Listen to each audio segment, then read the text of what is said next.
Oui, j'imagine que le fait d'avoir dessiné des plans de nombreuses années a entraîné mon cerveau sans que je me rende compte. Ainsi, je me suis entraînée à voir la réalité sous différentes échelles. Par exemple, on peut regarder le corps humain à l'échelle microscopique de la cellule. Il est composé de milliards de cellules qui sont synchronisées entre elles et façonnent la biologie du corps. Tout comme on peut l'observer à l'échelle d'un individu.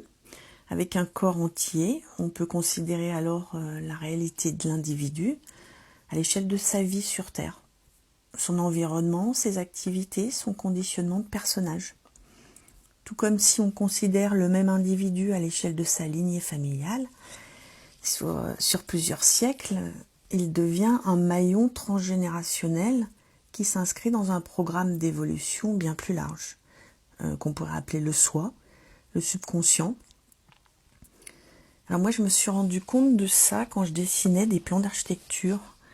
Lorsque je dessine un GOG, le WC, je suis en train de zoomer sur une partie du projet et je suis en train de dessiner le projet à plusieurs niveaux de réalité. Je suis dans le détail de la conception, en l'occurrence un zoom sur le WC.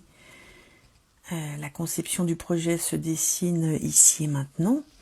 Autrement dit, nous régularisons les détails du projet au moment présent, sachant que le projet existe déjà dans le futur sous forme de potentiel.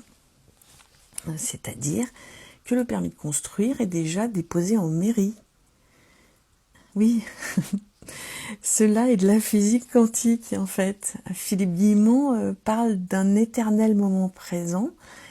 Et c'est cet espace-temps où nous sommes en train de concevoir le projet dans le détail, sachant que le projet existe déjà dans son potentiel, notamment à la mairie.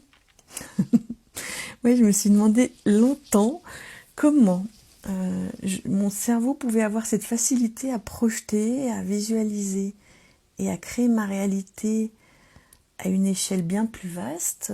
Et en fait, je me suis rendu compte que j'entraînais mon cerveau depuis pas mal d'années à cette visualisation et à cette projection et à ce changement d'échelle régulier. Donc pour moi, ça me paraît évident. Et je me suis rendu compte que j'avais aussi à vous exprimer ça avec des mots plus simples et plus accessibles. Voilà, c'est ce que je suis en train de faire. Et j'espère que ça vous plaît.